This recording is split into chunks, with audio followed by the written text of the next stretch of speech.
Y ahora seguimos aquí en vivo con Leonardo Abercorn, luego de la publicación de su último libro, Relato Oculto, Las Desmemorias de Víctor Hugo Morales. Leonardo, buen día, ¿cómo Buen estás? día. Es un gusto recibirte, es periodista, nació en Montevideo el 27 de diciembre de 1963, trabajó en varias publicaciones, también un reconocimiento muy especial, lo veían ustedes en un informe en Telenoche hace 2 días. Luciano Álvarez es coautor del libro, nació en Montevideo el 8 de noviembre del 49, doctor en comunicación social, periodista reconocido también. Y este libro, Relato Oculto, que ha despertado una repercusión que esperabas, Leonardo. Sí, sabíamos que iba a tener repercusión, quizás no tanta como está teniendo, que es algo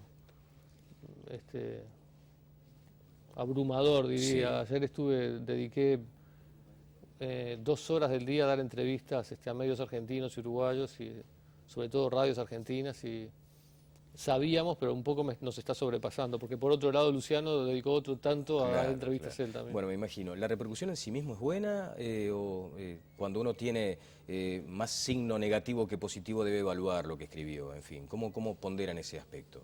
No entiendo. Por ejemplo, una repercusión debería ser buena en la medida en que si hay un aspecto comercial detrás de la venta del libro, Sí. la polémica contribuye, ayuda. Ahora me pregunto, ¿siempre es bueno tener ese tipo de repercusiones o la polémica a veces distrae? Bueno, ahí están las dos caras, ¿no? Porque yo conozco amigos, colegas que han hecho libros muy buenos y pasan desapercibidos, ¿no? La gente ni se entera que salió el libro y es terrible, ¿no? Porque uno le dedica 2 años a preparar un libro y luego no se vende, no solo no se vende, que decir no se lee. Es decir, hiciste un libro y no lo leyó nadie, digamos, Claro. nadie se enteró. Así que en ese sentido la polémica es muy buena. Pero en este caso porque la gente se entera que hay un libro y naturalmente va a buscarlo para leerlo. El aspecto negativo es que, por lo menos a mí me parece, mucha gente está polemizando sin haber leído el libro. Es Y a cierto. veces cosas que decimos Luciano y yo es en base a lo que sabemos que dice el libro. Y bueno, ahí hay un desfasaje entre gente que juzga sin saber lo que estamos sabiendo nosotros. Bueno, ustedes han dicho que el libro casi que por entero es escrito por el propio Víctor Hugo Morales. Han puesto énfasis en que ustedes recogen lo que han sido manifestaciones de Víctor Hugo a lo largo de su trayectoria. Antes de pasar a uno de los informes que hemos preparado para esta entrevista, y siguiendo con esa línea de la polémica, del aspecto comercial, ¿un libro en estos casos se hace para hacer dinero o para hacer periodismo? Nosotros lo pensamos el libro, la génesis del libro, es decir, para responderte así abiertamente, digo, obviamente las dos cosas en ese sentido. Para hacer periodismo, porque somos periodistas, y de un tiempo a esta parte las investigaciones periodísticas que yo hago las estoy haciendo en formato de libro. Por un lado, porque no trabajo en un medio de prensa que me permita hacer investigaciones de largo aliento. Y bueno, y el libro ha sido el lugar que me ha permitido publicar. Ahora, cuando un libro te lleva 2 años de investigación, 1 año de investigación, de trabajo duro, tú tenés que tener algún retorno, porque si no, no lo puedes hacer. Desde ya. Ahora, por ejemplo, sí. sobre esa misma pregunta, dale, haceme la otra. No, porque también uno advierte que muchas veces se pregunta, bueno, ¿en qué medida periodismo y oportunismo son meras palabras que coinciden en su final o que son vocablos que simplemente riman? Sobre la oportunidad del libro, eso era la pregunta tuya.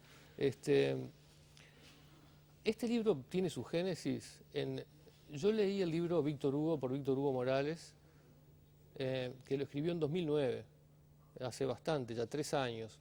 En aquel momento él era crítico del gobierno argentino, así que el tema Argentina no tiene nada. Cuando yo leí ese libro, de verdad sentí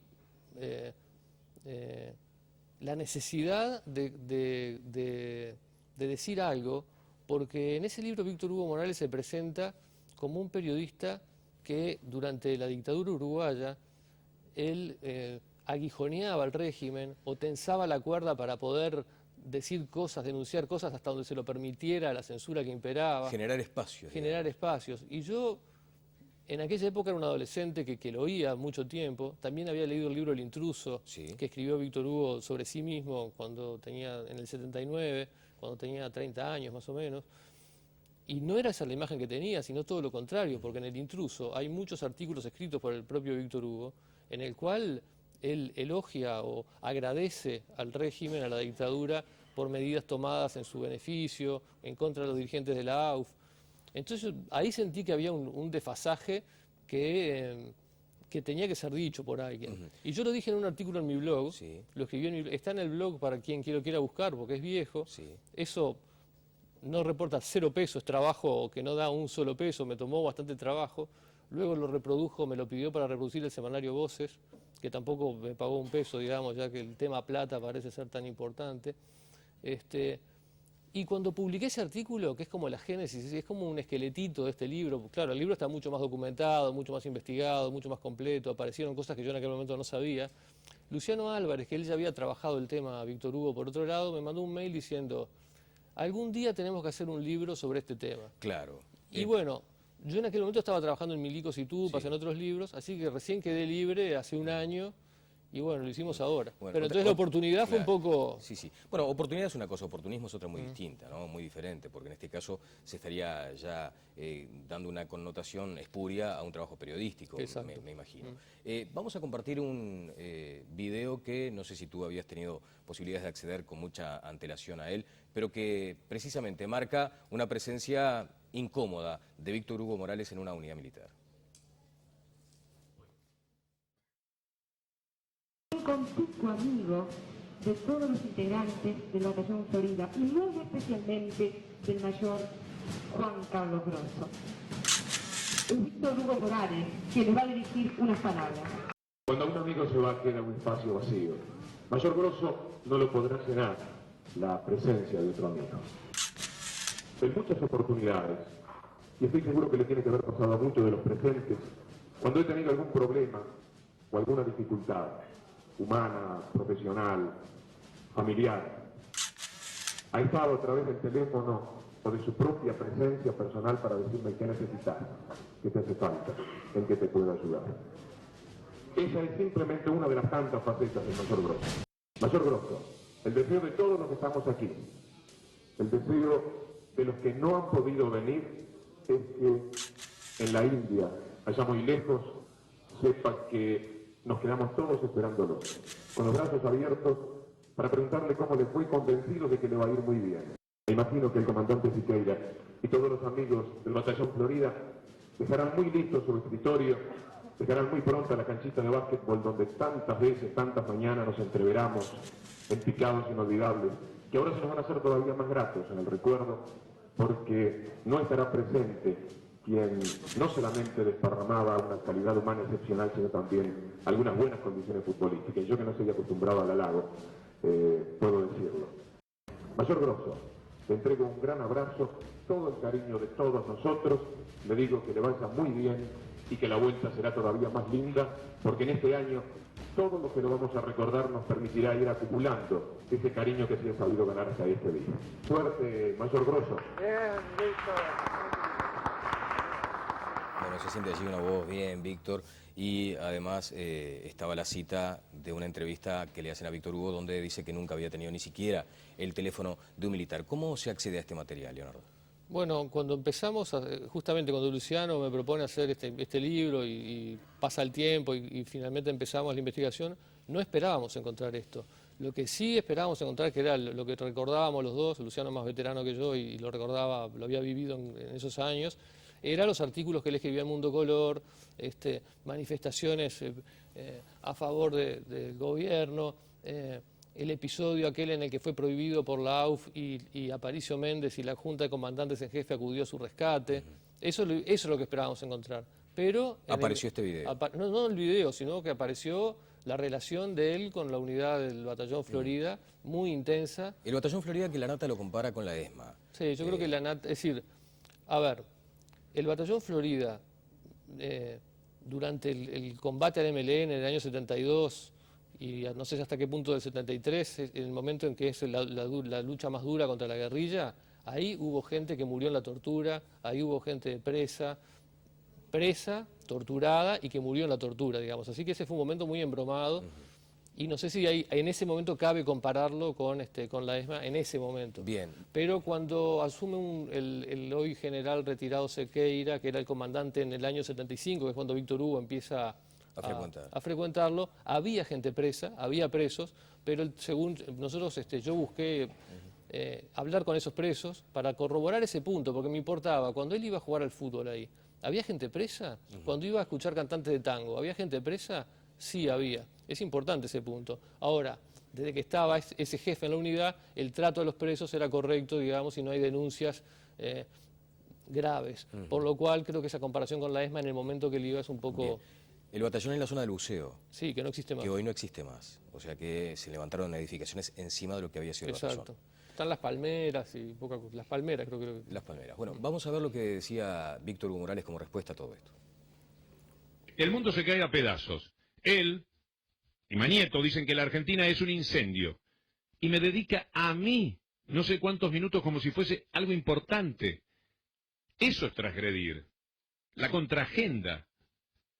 Tiene a Mañeto, esta sí que es buena como transgresión, tiene a Mañeto cerca todos los días, y en vez de preguntarle a Mañeto cómo era que le daba letra al general Gallino, el jefe de los torturadores, antes de la tortura los papaleo, lo tiene ahí servido en bandeja. ¿Por qué no le pregunta a Mañeto? No.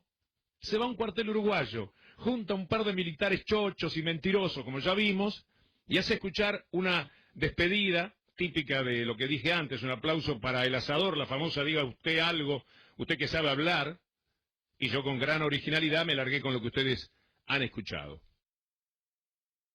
Bueno, Víctor Hugo decía que lo que había manifestado era un aplauso para el asador, lo que habíamos escuchado anteriormente, y habla de militares chochos, en fin, los desacredita. Es decir, él le responde a la nata, pero no le responde al libro. En el libro hay 10 personas con nombre y apellido que testifican esta historia del Batallón Florida. 10 personas. No todos son militares, porque fue un punto que yo me preocupé. Quizás podría ser, aunque ya eran 8 los militares que con nombre y apellido contaban cosas que coincidían de las visitas recurrentes, de los partidos de fútbol, partidos de paleta, espectáculos con cantantes de tango, salidas nocturnas. Uno de los militares es el ex comandante del ejército, el general Rosales, que era alférez en ese momento del Batallón Florida, que fue comandante del ejército en los gobiernos del Frente Amplio. Pero aún así, podría ser que los militares, en fin, que fuera... Uno podría decir, están todos contra Víctor Hugo. Es alguna venganza por algún motivo que yo no conozco. Así que yo busqué algún testimonio de alguien que no fuera militar. Y conseguí de dos personas que son incuestionables, me parece. Uno es un cantante de tangos, Aníbal Oberlin, que fue a cantar en esas épocas, que iba a cantar, y que declara en el libro que lo veía Víctor Hugo todo el tiempo en el cuartel. ¿Por qué Aníbal Oberlin, que tiene 90 años hoy, inventaría esto contra Víctor Hugo? No le veo la razón. Y el otro es nada más ni nada menos que el ex campeón mundial uruguayo de paleta, Néstor Iroldi, que trabajaba en educación física, que lo hacían ir a dar clases de paleta para los niños del barrio en el cuartel, y que lo veía Víctor Hugo jugar a la paleta, y jugó contra Víctor Hugo a la paleta recurrentemente en el cuartel muchas veces. Así que no son 2 militares chochos, son 10 personas con nombre y apellido, de las cuales no todas son militares. Y hay fotos y hay una grabación. Bueno, entonces, ¿de qué estamos hablando? El senador Rafael Michelini ha salido en defensa de Víctor Hugo Morales, que además lo ha respaldado explícitamente en sus campañas, en sus actos, y allí es donde uno también toma nota de consideraciones de Michelini. Dice que Víctor Hugo estuvo preso y que tuvo que irse a Argentina porque estaba preso por la dictadura, que de hecho su colega argentino lo convoca para salvarle la vida, poco menos. Bueno, Michelini es amigo y correligionario de Víctor Hugo, y yo entiendo al amigo que sale en defensa del amigo, eso lo entiendo y lo comprendo. Y me parece bien que los amigos estén con los amigos. Pero el dato de Víctor Hugo preso, por ejemplo. Pero antes, entre la gente que estaba presa en el Batallón Florida, cuando Víctor Hugo iba a jugar al fútbol, a la paleta, a los copetines, a escuchar cantantes de tango, estaba la hermana de Michelini, fue una de las presas que estuvo. Entre esas presas, que me lo confirmó, es decir, yo la procuré a ella y a través de otra hermana me confirmó que sí, que en el año 75 estuvo presa en el Batallón Florida. Creo que es un dato que Rafael debería ver en el libro. Bien, ¿y cómo se contrasta el Víctor Hugo preso? Bueno, Víctor Hugo estuvo preso después, unos años después, 20 días, por un episodio que él justamente en su libro Víctor Hugo Morales, Víctor Hugo por Víctor Hugo Morales, y en otras entrevistas, él da a entender que tuvo algo que ver con su oposición a la dictadura, que de algún modo u otro fue una venganza, todo originado en un partido de fútbol en el cual terminó en una trifulca, un amistoso entre el equipo de Radio Oriental y un club que se llama Delta, que está en el barrio Atahualpa. Es un club de patín, pero que en aquel momento armó un cuadrito de fútbol, y que en esa trifulca terminó preso Víctor Hugo, pero según lo que él cuenta recurrentemente, fue por alguna venganza. Él dice que en ese barrio había mucha gente de la Armada, que había militares. Nosotros tratamos de reconstruir el caso, buscamos la prensa de la época que decía, los diarios, y finalmente llegamos a las personas que se tomaron a golpes con Víctor Hugo en ese momento. O sea, era un preso común, digamos, no político. Fue una pelea en un partido de fútbol. El juez, que fue un juez civil, que se llama Pablo, es un juez retirado hoy, Juan Pablo Troise, es un juez que hizo carrera luego, que llegó a la Suprema Corte de Justicia durante los gobiernos del Frente Amplio, que nadie cuestionó por haber sido un mandadero de la dictadura, procesó a 4 personas por la pelea. 1 Víctor Hugo, 2 del Club Delta. Y la persona que se agarró, Víctor Hugo le partió la nariz a una persona que da testimonio en el libro. Es decir, fue preso por una riña. Bueno, estamos promediando la lectura del libro, nos falta un capítulo importante que es el Mundial del 78. Hasta lo que hemos leído es lo que decimos siempre, muy recomendable por lo menos tomar contacto para hablar con propiedad. Te quiero agradecer, Leonardo Javer, por estos minutos. ¿Antiizquierdista, por ejemplo? ¿Quién? Tú. No, para nada. Aparte, digamos, nosotros no somos ingenuos con Luciano y pensamos que podía haber una lectura del libro que la gente quisiera llevar agua para su molino, sobre todo en Argentina, donde el ambiente periodístico está muy caldeado. Exacto, y donde no hay margen para el periodismo prácticamente, hay que ser o pro o contra, digamos. Ya el periodista que quiere ser independiente y analizar la realidad está en problemas en Argentina, porque no le han dejado margen. Pero tu saga no va por... Entonces nosotros, es decir, pero explícitamente lo decidimos claramente, no poner una línea después de que Víctor Hugo pisó tierra argentina en el 81, todas sus polémicas en Argentina, no hay nada, no hay ni una palabra. Bueno, Leonardo, en un país donde se siembran más suspicacias que árboles por metro cuadrado, ¿descartás o no la posibilidad de una acción legal cuando se entienda que acá hay una connotación comercial, que esto está pago por el Grupo Clarín, por ejemplo? Eso es un disparate, digamos. Él antes de que saliera el libro, dedicó un día hace poco, casi 15 minutos a insultarme, y entre las cosas que dijo era que estábamos alquilados por Magneto, producidos por el periodista Rata, que supuestamente es Luis Majul.